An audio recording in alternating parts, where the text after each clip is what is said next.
Boom. Consistency is everything. Can I expect or fight for a package that's equivalent to a big company? I'm like, seriously? Something interesting just happened. It's gonna be a good end of the year for you.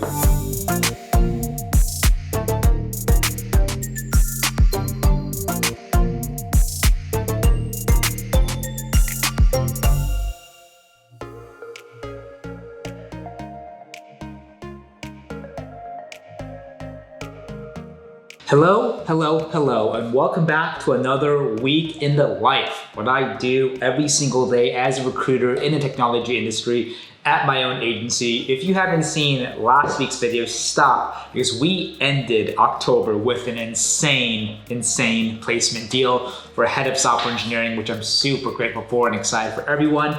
But if you are as excited as I am to truly end October, today's the last day, the first week in November, make the last 2 months of 2022 awesome. Please consider supporting a fellow recruiter. Give us a like, subscribe, click that bell. Really means a lot. Feeling really good. I had a wonderful, restful weekend. Got a lot of things planned this week. Tons and tons of things going on. So make sure you watch till the end to see what's going on. But I got about 8 candidate calls today. Got 1 client call today. Got a couple pending offers.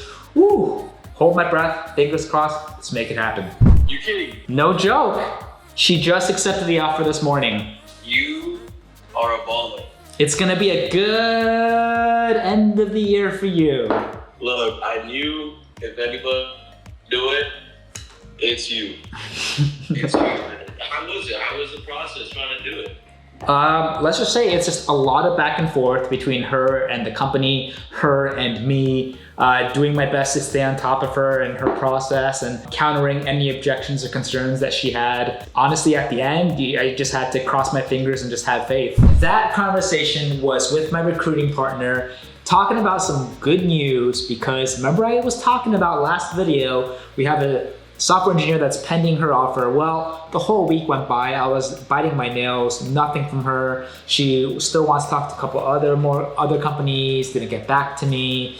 Kind of playing hard to get a little bit, just trying to give her some space, not to be too kind of spammy with her. And then I just saw 5 minutes ago via email that this candidate emailed my client saying that she verbally accepted the offer. Boom, boom, boom, boom. And this came from a recruiting partner. So if you are a recruiter, you work for yourself, you have your own agency, you're an independent recruiter, and you specialize in great kind of niches within tech, please reach out to me. Would love to collaborate and do deals with you. I think it's not about the money, and money is great, but it's all about providing our stakeholders with more value, clients, candidates, and of course, your own business and career. It's just a win-win for everyone. And also, I just love working and partnering with other great talent acquisition professionals. So if you are the recruiter out there, that's fantastic. I think if you're interested, reach out to me and please share with me like what market you do, and then share with me even like, a couple, 1 or 2 great profiles of candidates that you represented. That would be a great way to kind of start the conversation. But starting the month off, I don't know if this is October, November, we'll count it at both, but starting this week off, the brand new deal, software engineering, $190,000, and this is right after a head of software engineering last week that accepted a deal for $250,000. You can do the math. It's a great month so far. Let's keep the momentum alive and keep on going. Hello, happy Monday afternoon. It's been a long day of just talking to great candidates and just sourcing, and just really making sure that we're structured and planning ahead for the remainder of this week. We are coming into the first week of November, and honestly from now until Thanksgiving here in the US is really like the last few weeks of full-on business. I think business picks up a little bit after Thanksgiving before the holidays, but this is like right before the whole holiday season starts, so it's really important for us, and for me particularly, just to push as much as we can. It's been absolutely an epic year so far, and just want to do whatever we can to finish this year off on a high note. So there's going to be a lot of resting, relaxing, recharging over the holidays for working our butt off the entire year. So let's just make it count and work as hard as we can. I spoke to about, I think, 7-8 really great candidates. Going to be talking to a new client in about 10 minutes, and then 1 more candidate, and then just finishing off another 2-3 more hours of just straight up sourcing this evening.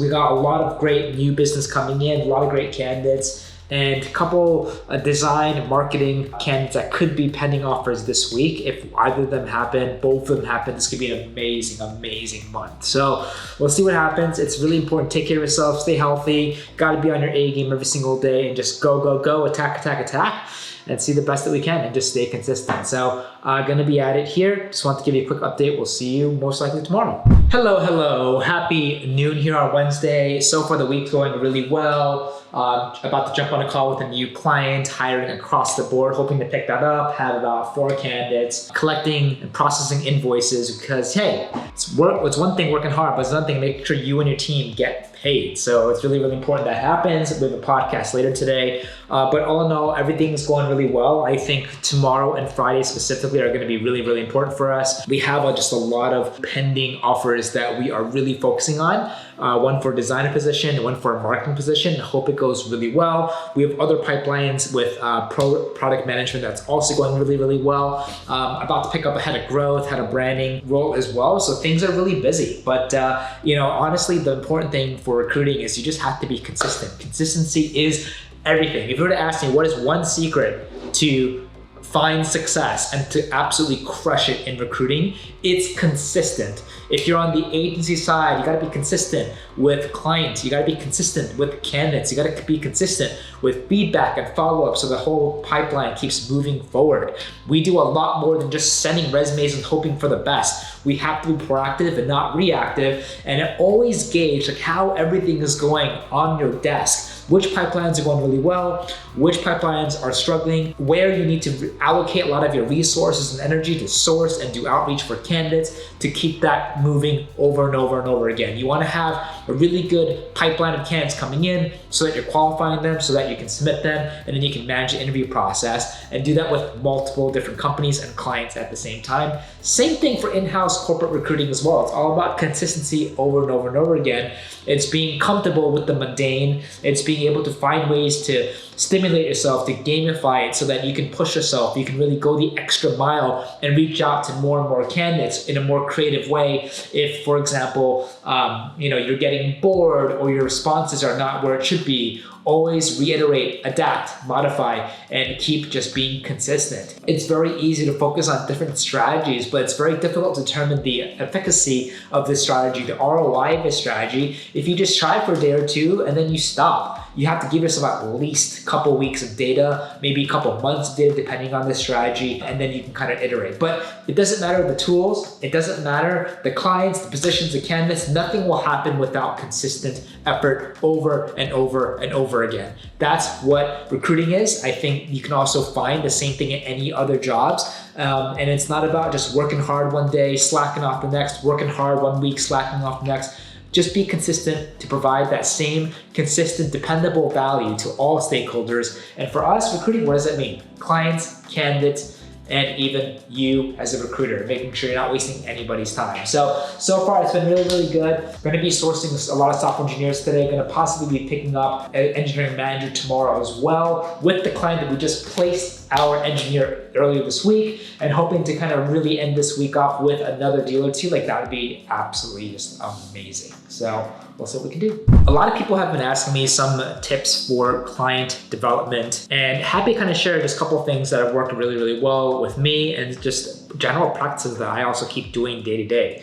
I think number one, whatever market that you're in, you want to first of all hopefully be specialized so you know that industry really well, instead of like hiring every position or going after every company on the planet. It's very difficult to be specialized, let alone even know a lot about the specific positions you're recruiting for to establish credibility and validity with your target audience. So number one, be specialized. Number two, I would say keep it simple. Like find companies that are hiring. Don't reach out to companies that you don't know are hiring. Check out the job page, check out are they posting jobs, because you already know there's a demand there. What's the point of reaching out to companies if like you have no idea if they're hiring? It might not be the best use of your time. So I would say number one, do research on companies that are hiring. Number two, if you've located them, you create a list, try to identify specific authority decision makers at the company that you think would have the authority to make decisions on budgets, working with external vendors and recruiting partners like us. And number three, you want to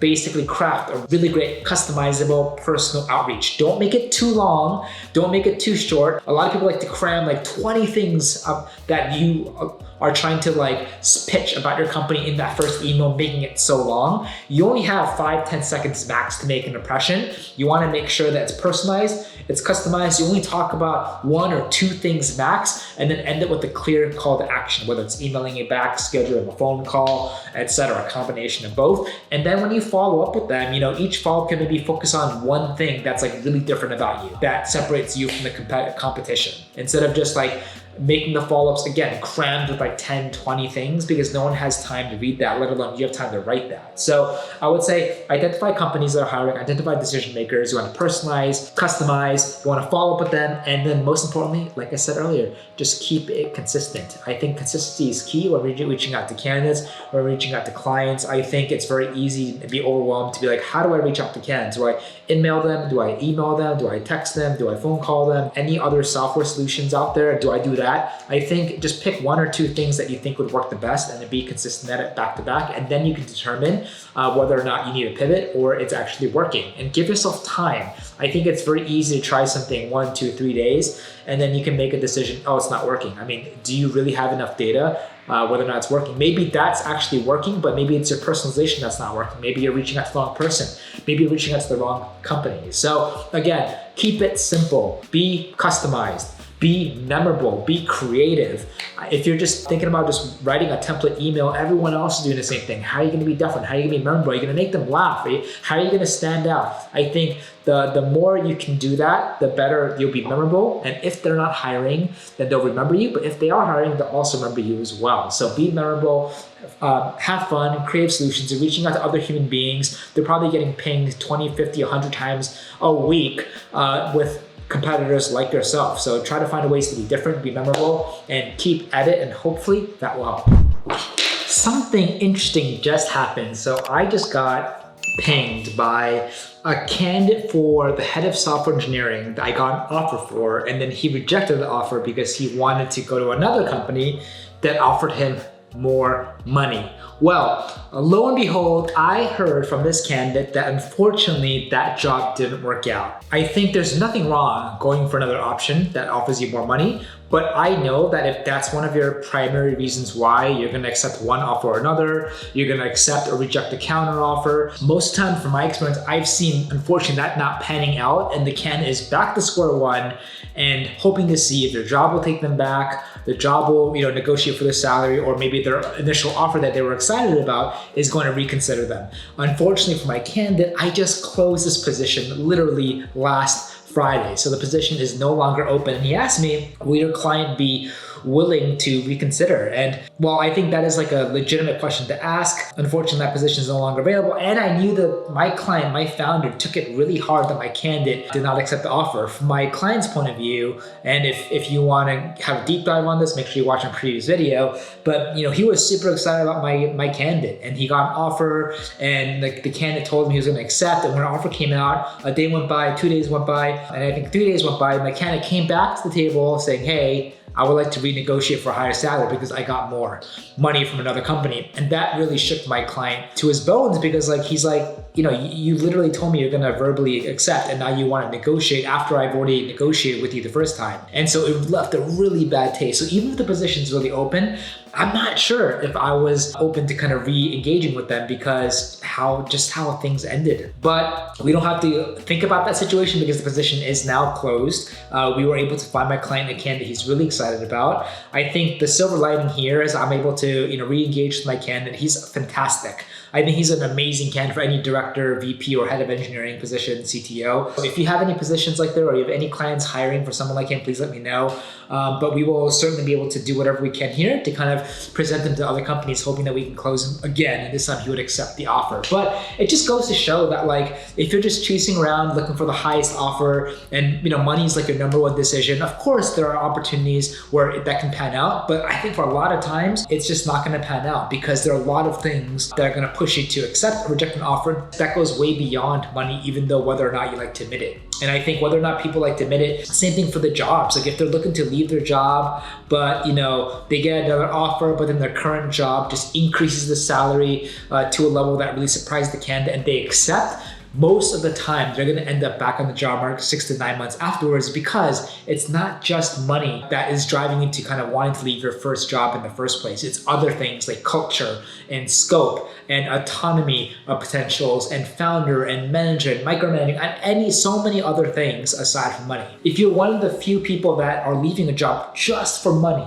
you love everything else but just money, then that is obviously like another situation where it's more cut and dry, black and white, and things are a lot simpler. But for most people, there's usually at least 3, 4, 5 reasons why you're looking for a new job in the first place. And if you're just going after what's trendy, what's sexy, the flashy money, just make sure that you're really doing your due diligence and asking questions and really asking yourself questions as well, like what you want in another job. And this is how the highest likelihood of panning out, because I would hate for you to be like my candidate, to accept a competing offer, completely shutting down an amazing offer, and then that doesn't work out. He's going back and seeing if this candidate or seeing if this client is still willing to take him, and that's no longer available, and he's back to square one with no job opportunities other than the one that he's currently at, where he's just really, really unhappy. So again, sad that he's in that situation, but I hope this is a lesson learned for people who are watching. But the silver lining is that we can now re-engage with them and hopefully find them other great offers. Hello, happy Thursday. Everything is going really well. Just want to do a quick check-in today. Heard that one of our clients is a huge fan of our account executive candidate moving forward. Hopefully we can get a confirmation for a third and final round. Talking to one potential new client today, 4 candidates, and just gonna do whatever we can to keep submitting our candidates and hopefully pick up from a recurring client, an engineering manager role, which would be awesome. It's gonna be a huge placement potential. So want to make sure we can pick that up successfully, and I'll hopefully close it before end of year, which would be amazing. But other than that, things are going really well. Our final round designer interview is unfortunately rescheduled for next week because the chairman that's interviewing our candidate has to fly out of the country, which is a bummer because we were hoping that this happened today. We can potentially close this week. It's not gonna happen, but we still have another final happening tomorrow, which is still locked in. We have another final for a product manager happening later today. Hopefully that goes well. The issue with this product manager candidate though is he's interviewing at so many other really great consumer facing brands, a lot of them much larger. So that, what does that mean? They can offer most likely my candidate I would say a much more robust competitive package in terms of cash. And so my client, which is a lot smaller, that's not the greatest thing to know, because then obviously when it comes to an offer, multiple offers, then we really have to educate and try to prevent the bidding war from happening, but also understand or let our candidate understand that, hey, if money's the biggest driver for you in terms of just upfront short-term cash, maybe it might make the most sense for you to go with these bigger companies. But if you really resonate and vibe behind the mission and vision behind our client and the amazing thing that they're doing, and you're still willing to be a little bit flexible on cash, I think we still have hope there. He did give us feedback that ideally he's also looking for 1 to 2% equity, which is pretty shocking to hear because typically single-digit equity is given for founding members, CTOs, head of departments, and not so much a kind of a product or a senior PM role. I've seen it happen, but it's very rare. So I need to know if that's what he wants, then that might be a deal breaker in and of itself, because a small company with the size of 30 people, they don't just hand out 1 to 2%. If they do, it's going to be for really senior level people. So hoping to kind of understand his thought process there, but hoping ideally that he just wants, kind of a more of a targeted range with cash, which is around 200, which is definitely easier than 1 to 2%. So when I picked up this role for my client, they told me that they can probably go close to like 160, maybe 170 on salary, maybe a little bit more for a person. So kind of hovering around there. The delta is pretty significant still. We're talking about 40, 30K delta. But I think that's easier to bridge with the combination of equity than him just gunning for 1 to 2% equity, which is probably not going to happen for him. So I need to sync up with him probably after his interview today, hoping that goes well. And if that goes well, we can follow up with the client and kind of share with them just the latest update on our candidate, where he stands, what are his expectations when it comes to salary, and if they do want to move forward, what would be our recommended next steps to maximize the chance of the candidate accepting. So a lot to think about here. Even though we have one final round removed today, we still have one that I'm focusing on, one more tomorrow. Really want to do whatever we can to get both these offers to happen. I do want to also talk about, when we talk about offers happening in recruiting, on one hand, there's a whole camp of recruiters who are it's all about being pushy, all about being aggressive and pushing candidates to a job that they initially, or they might necessarily not be that excited about. I don't really vibe with that. I think our jobs as a recruiter, as the middleman or the middlewoman between the candidate and the client, is to really make sure we can do whatever we can to ensure the perfect alignment, kind of like a Lego piece between the candidate and client.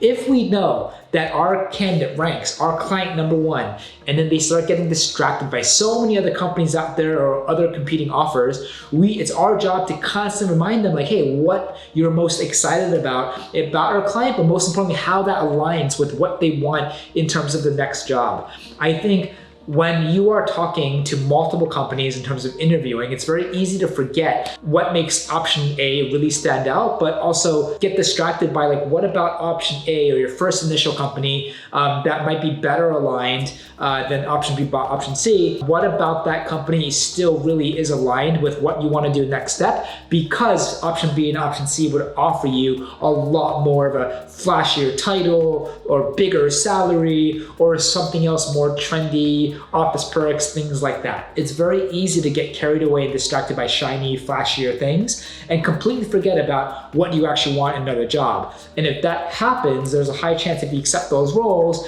you might end up getting on the job market faster than you think, because you just got carried away by these flashy stuff and you forgot about the real reasons why you're looking for a job, or the real reasons, the criteria that you are looking for your next company. So it is our job, and I think one of the biggest benefits for us is not to push candidates, but to subtly remind them, hey, this is the reason why you like my client. Of course, I would love nothing more than for the candidate to accept the job of my client.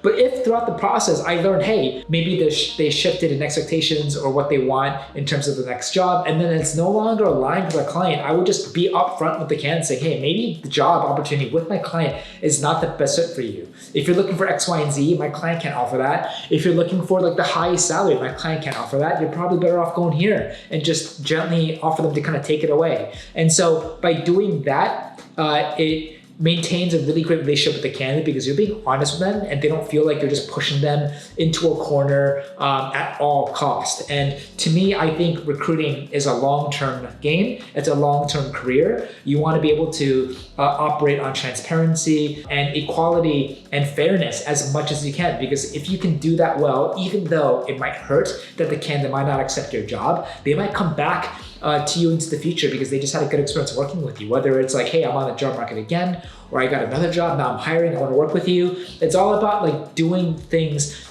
at the best and the best path possible, so you're planting seeds. So if you can't get that win short term, maybe you can get that win long term, instead of taking shortcuts now to get what you want. I still think, and I know a lot of people who are just really good at that former game, like really being aggressive and pushy, but for me, I'm all about developing relationships, operating fairly, being transparent as much as possible. And yeah, like, you know, if that means shooting myself intentionally in the foot of a possible deal, I'd rather that and make sure my candidate accepting the job, they're gonna quit eventually. And when that happens, they're not gonna be happy with me. They're definitely not gonna wanna work with me. And my client's not gonna be happy if they hired someone that ended up quitting. So I just altogether wanna avoid that situation from happening. And I'd rather, if a great partnership, a great marriage is about to happen, that it happens with a maximum chance of it doing really well long term. I'm in the game for relationships long term, not so much for the quick win. Of course, if I realize, hey, the candidate loves my client, they're not interviewing anywhere else, they rank my client number one, they're looking for X, Y, and Z, that's a very straightforward, easy position. But I think when it comes to candidates talking to other companies, if we know genuinely where our client stands in that list of interests and rankings, then we can do our job the best to help navigate the candidate to make a decision that ultimately is going to be the best for his and her next job, but also career.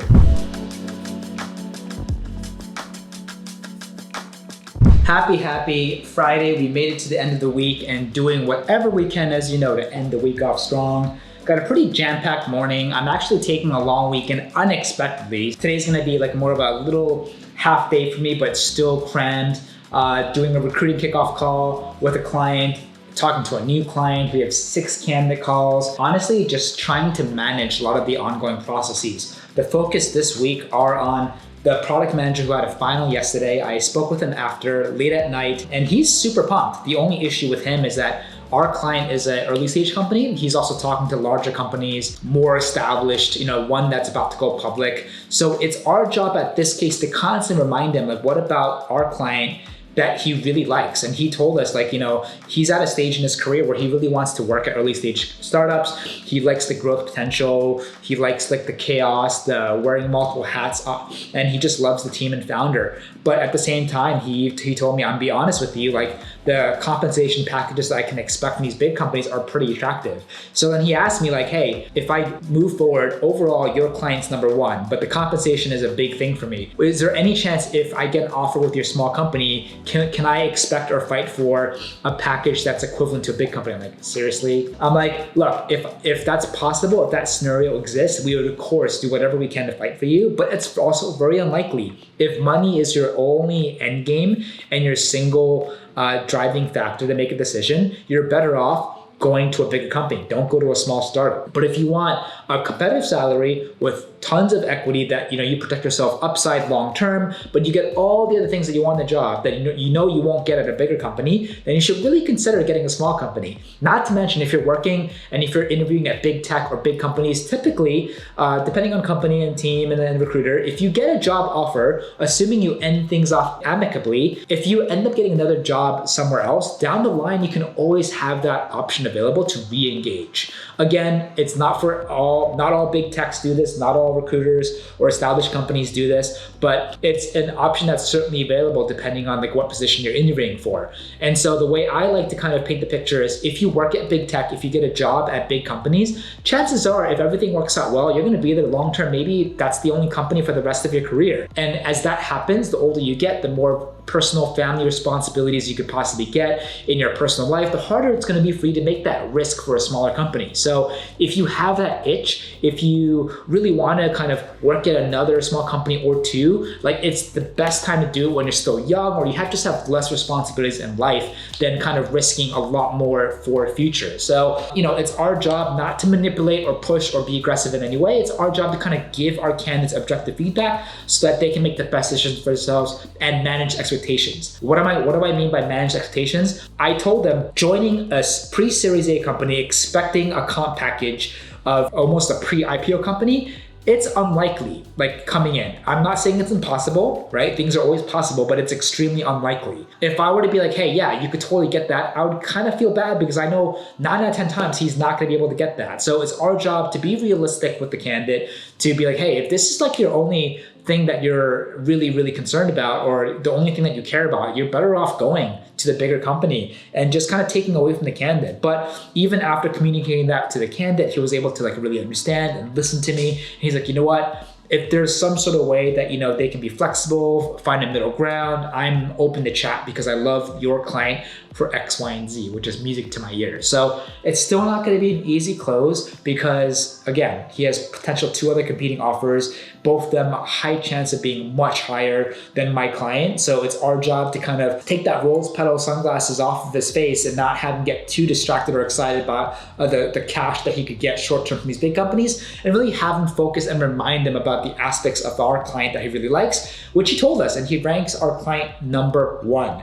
And he sees himself doing that because if he goes to big companies, he most likely wouldn't be happy. If bigger salary and the bigger numbers are distracting him and having him forget that fact, it's our job to remind him so that he can just make the best decision for himself. So we'll see what happens. We have to follow up with our clients, see what they want to do. None of this honestly makes any sense to talk further if our client just simply wants to reject him. But he said the interview went really well. We haven't heard back from the client yet. Fingers crossed. The second is we also have a final round with a designer. She's talking to a chairman of the board today. Not sure if it's going to happen because he hasn't confirmed the calendar invite, but for all intents and purposes, we've heard from the client that he should make that call. if this goes well today, we can move forward, hopefully expecting an offer. She's sitting pretty well. I think she has a little bit kind of jitters about working at early stage companies. She wants to make sure the benefits are really, really important. The flexibility is there, scope and the team. She wants to make sure she really gets along with everyone, which is completely natural. So even if an offer comes out,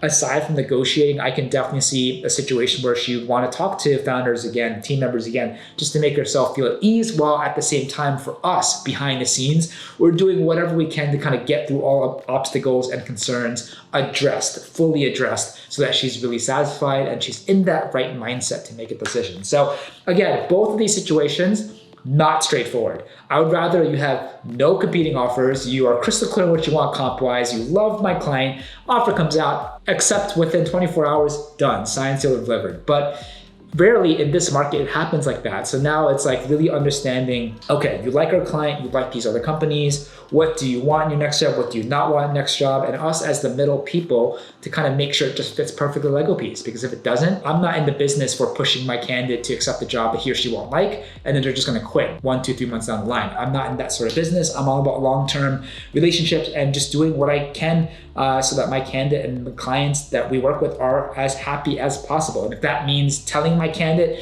my client's not for you, so be it. You might disagree with me if you're a recruiter, but like, I just want the best for my candidates. I want the best for my clients. There's no point pushing or creating a situation aggressively when you know it's not going to have long-term fulfillment. So anyway, got 3 candidate calls right now. We'll keep you updated. Picking up possibly 2 different jobs today. So it's going to help us end this week off with momentum and start next week off with brand new momentum, making sure November is an awesome month. Happy Friday. We made it to the end of the week. Just talked to 2 clients, picking up 2 roles. One's head of growth, one's another head of growth. Both really looking for the same thing, targeting companies in different markets and sectors. Should be fairly straightforward. We're looking at salaries around 200, a little bit more for both of them. So if we can do one or both of them, it'd be an amazing way to end the year, which I'm really, really excited about. Our final round interview went really well. Spoke with the candidate. She is pumped, but she's also expecting offers with 2 other companies.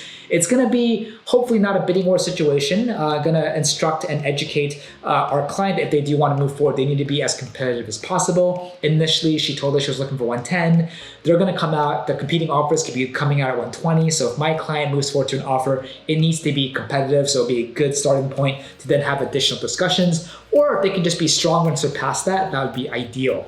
She does love like the mission-driven aspect of our client, so that is the main thing that we're really going to focus on compared to the other companies that could possibly pay her a little bit more. But it's not going to be an easy one. It's going to be a tough one, but it looks like the call ended really well with the chairman. The chairman told her they're going to reach back out with her for offer terms, which will be amazing, but we can't celebrate too soon because anything can happen in recruiting. So I'm going to be cautiously optimistic and see what happens. We're still yet to find a follow-up for our PM yesterday. I hope that goes well. And we are moving into next week to wrap up and sign, seal, and deliver both these offers. I was hoping to at least close one of these this week, but it's not going to happen. But also happy we're going to next week with more and more positions to source, more and more pipelines to manage, and it's going to be stressful, anxiety-driven, but exciting at the same time. So just honestly want to thank you again for watching. Please feel free to like, subscribe, click the bell. Feel free to join our free Discord, description box below. Feel free to join our YouTube channel. If you have any other questions that you want about recruiting, tech startup hiring, reach out to me on Instagram, LinkedIn, or Discord. If you have any other topics of other videos you want me to make, please let me know. And if you're an amazing recruiter with a great track record, you want to partner with Splits, please reach out to me. And if you are a current recruiter who's running their own business, their freelancing contract, and you want to up your game, I have a limited coaching call slots available every single week. If you're interested and you want to invest in your career and your business, please reach out to me. Would love to hear from you and help in any way possible. But guys, thank you so much again. I'm going to do my best to relax, recharge, and prep for next week. And wishing you guys an amazing start to November. Have a great time. Appreciate you. And let's continue to elevate recruiting together.